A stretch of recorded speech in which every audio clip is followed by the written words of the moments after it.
terkait pengapuran itu juga di sini sudah banyak yang melakukan pengapuran atau Oke. pakai dolomit kayak gitu. Yes. Nah, cuma pola di sini itu bebarengan sama olah lahan pas pemberian pupuk Pupuk. organik. Oh. Pemberian pupuk organik. Nah, itu dolomit masuk, setelah itu ditutup 3-4 hari ditanemin kayak gitu. Pupuk organiknya apa Mas Abdullah? Pakai Pupuk kohe, Bu. organiknya. Apa? Pakai kohe. Oh, Kohe. kotoran hewan. Oh, itu sudah kotoran hewannya itu langsung diolah apa sudah masih mentah? Kalau di sini mentah, Bu. Nah, itu kayak di stroberi deh akhirnya, Bu Yes, Feti. statusnya sama. Sama persis. Perilaku petani di sini kayak gitu. Kohe dari kandang diangkut ke atas, harinya diangkut, dipasang, terus ditutup. Besoknya ditanam. Ayam apa, Bang? Ayam apa kambing? Ayam. Oh, ya pasti panas itu ya. Iya, makanya jadi malah sebagai pembawa patogen itu. Jadi kalau dolomit itu minimal 1 bulan, Mas Abdullah. Efektivitasnya 1 bulan sebelum tanam, ya dolomit atau kaptan lah ya, mungkin paham lah ya petani. Jadi hanya untuk apa? Ya untuk itu menghindari untuk tanaman sayuran ya, kan? Tanaman sayuran. Ya banyak hal sih sebenarnya memang bisa diantisipasi sih Mas di luar bibit tadi. Kalau misalnya dapat bibit yang tidak unggul ya kita bisa memanipulasi lah ya, kasarannya memanipulasi kondisi lahan. Jadi supaya hama dan penyakit tidak mudah menyerang sebetulnya. Jadi ya pinter-pinternya kita lah ya mungkin. Ya sebaiknya memang ya Mas Abdullah untuk pupuk ini dipakainya yang sudah jadi ya. Gitu ya. Jadi pupuk yang sudah matang misalnya begitu ya, untuk menghindari hal-hal yang tidak diinginkan itu tadi. Karena biasanya kalau kayak gitu tuh terus nanti uretnya itu yang banyak kayak gitu uretnya suka. Kemudian itu kan belum terfermentasi dengan bagus, itu kondisi panas nanti pengaruhnya ke akar tanamannya gitu. Ya, Bu. Bisa kalau dia nggak kuat busuk, kalau agak-agak kuat gitu pertumbuhannya malah justru nggak bagus gitu. Kadang-kadang seperti itu efeknya gitu. Kalau untuk terfermentasinya standarisasinya itu jeda waktunya berapa, Bu? Itu lama itu biasanya 2 minggu 3 minggu gitu. Kalau pengen agak cepat itu memang harus dikasih ini apa bakteri. Iya, bisa pakai E4 gitu. Untuk mempercepat sih. Komposer kayak gitu. Iya, betul. Sebaiknya sih. Nah, nanti 2-3 minggu baru masuk ke lahan. Iya, betul. Man. Itu pun juga biasanya kalau dicampur ke lahan gitu tidak terus langsung ditanami gitu ya. Memang harus ditunggu lagi gitu. 1 mingguan ya Bu Feti? Iya, betul. Nah, benar kan Mas Abdullah ya, 1 bulan berarti memang prosesnya itu memang lama ya. Jadi memang kalau hitung-hitungan itu kadang-kadang ini rugi nih ngejar waktu kan begitu ya. Kadang-kadang secara ekonomi tidak untung itu. Terus akhirnya menjadi tidak untung karena itu tadi efeknya ke tanam produksi gitu. Produksinya nggak bisa optimal. Kan begitu. Tapi nggak apa-apa Bu, nanti saya coba sendiri biar nanti kalau udah ada hasilnya kan yang lain baru ngikutin. Ya. Sip, berarti bikin demplot ya Mas. Ya, nanti. Bagus. Sebagai kepala sukunya, pokoknya Mas Abdullah kepala sukune. Mas Dula, itu sebetulnya yang konsep kemarin dengan adanya koperasi pengolahan itu sebenarnya itu sudah bagus itu. Jadi solusi itu ya Pak. Solusi udah dipikirkan dari semenjak beberapa tahun yang lalu. Cuma ya itulah kembali ke perilaku kan. Petani ini bisa busuk Pak. Petani ini bisa busuk. Lah iya.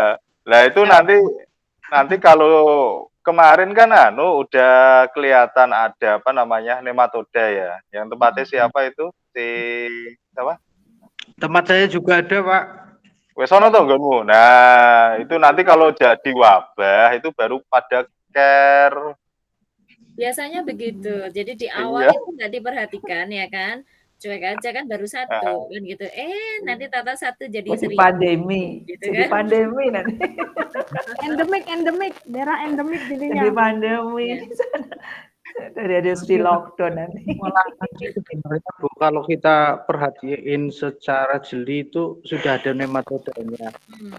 Itu terlihat di tanaman kobis, Ya. hampir hampir mayoritas itu kena akar ganda, Hmm. terus mati di tengah umur kayak gitu. Hmm. Itu yang paling Akar parah ganda sih. itu sebenarnya penyebabnya bisa ada 2 macam gitu Apa ya. itu, Bu? Bisa si nematoda, bisa jamur gitu. Jadi Apa itu? Sinematoda apa Bu Fetty? kalau si nematoda itu nanti akar gandanya itu ada kayak berenjul-berenjul apa sih, nggak rata kayak gitu ya, ada Ya, berenjul-berenjul kayak tumor gitu, itu berarti jadi ada kayak nematodanya. jagung. Tapi kalau gendut-gendut gitu, nah itu karena jamur ya. Bukan Rizky loh ya, yang gendut tapi itu. Saya Dia udah nggak ngantuk dia. turun. Saya udah turun 15 kilo. Bagus, itu resepnya apa? Sekolah lagi ya? Iya, karena sekolah. Resepnya nyemprot sawit ya, Pak? 7,5 Ya, hektar salah ya kan? satunya. Dan. Mas Baik, Abdullah, pernah pakai ini ini enggak bakterisida? bakterisida. Ya kalau ada bakterinya Bu, itu baru pakai. Iya, maksudnya gini, kalau dia endemik penyakit layu bakteri atau fusarium, itu biasanya lahannya diberikan perlakuan dengan bakterisida. Kalau sudah endemik tadi, kalau misalnya tadi Bu Fetty Kalau nyampein fusarium 1 tuh makanya semua semua. fungisida Bu Rosi, bukan bakterisida, sorry. Oh gitu ya. Tapi apa ada ini konsentrasi formulasi 1 mili per liter tuh atau oksitetrasiklin itu bakterisida. Belum itu Bu, paling kita masukin agen hayati, Nah, bisa tuh. Itu dekomposer, gini Mas, itu PGAPR. ternyata bisa Bagus banget pakai agensi air. dilakukan pada saat diaplikasikan 1 hari sebelum tanam. Nah, mungkin sambil menunggu 1 bulan itu kan Mas, jadi bisa mungkin ya kalau tadi Bu Fetty bilang nggak ada bakterisidanya, tapi kita kan artinya memanipulasi ya, mencoba memodifikasi lingkungan sebelum dia melakukan serangan. Jadi kan tadi ada preventif dan kuratif ya yang saya sampaikan di awal tadi. Nah, preventif itu mungkin mencoba mencegah ya. Nah, itu ternyata di teori ada tuh dilakukan 1 hari sebelum tanam diaplikasikannya. Nah, mungkin kan sambil menunggu 1 bulan itu daripada kelamaan. Ya. Itu kalau endemik ya, kalau tadi 1 tertular semua. Nah, itu ya itu bisa dicoba sih sebetulnya. Ya kalau memang jamur ya memang fungisida ya Bu Fetty ya. Tapi artinya bisa dicoba 1 hari sebelum tanam. Terus kalau tadi nematoda mungkin penggunaan mulsa bisa dicoba Mas Dul. Jadi mulsa itu memang menahan tadi nematoda tadi itu. Jadi pada penanaman atau mungkin tadi pada umur 4 sampai 8 minggu guludannya dibuat 2 kali. Itu menjadi menu wajib sih Bu kalau penaikan guludan kedua. Nah, karena tujuannya tadi pemulsaan atau solarisasi kan menaikkan suhu tanah. Nah, kalau suhu tanahnya tinggi sekitar 50 derajat kan pasti memutus OPT yang dalam tanah itu seperti nematoda, orang-orang itu akan mati sih sebetulnya. Ulat tanah. Nah, itu kan artinya kan kita sudah mulai mencoba mencegah lah ya, istilahnya mencegah dulu daripada nanti sudah kena penyakit baru diobati. Nah, itu yang repot. Karena jadi ini Mas Abdullah ya, teori kalau untuk aplikasi bangsa bakterisida kemudian fungisida itu memang kita harus melihat dulu kondisinya. Jadi jangan serta-merta di situ tidak ada penyakitnya itu kemudian kita kasih, itu jangan gitu. Malah justru itu nanti merusak ke tanahnya. Jadi sebaiknya kalau memang sudah pernah ada gitu tanaman yang terserang, berarti di situ ada patogennya atau ada penyebab penyakitnya gitu ya di situ gitu. Jadi itu boleh diaplikasikan untuk preventif gitu. Tetapi kalau tidak ada jangan pernah digunakan. Iya. Gitu. Sebelum beralih ke tema hama penyakit, satu dulu Bu. Untuk perlakuan fermentasi pupuk Itu apakah harus memang perlakuan khusus kita kasih dekomposer sama perlakuan di gudang atau cukup kita biarkan 1 sampai 3 minggu itu secara utuh kayak gitu, Bu? Dibiarkan aja dengan ditutupin itu kan bisa sebenarnya, cuma butuh waktunya agak lebih lama ya, Mas.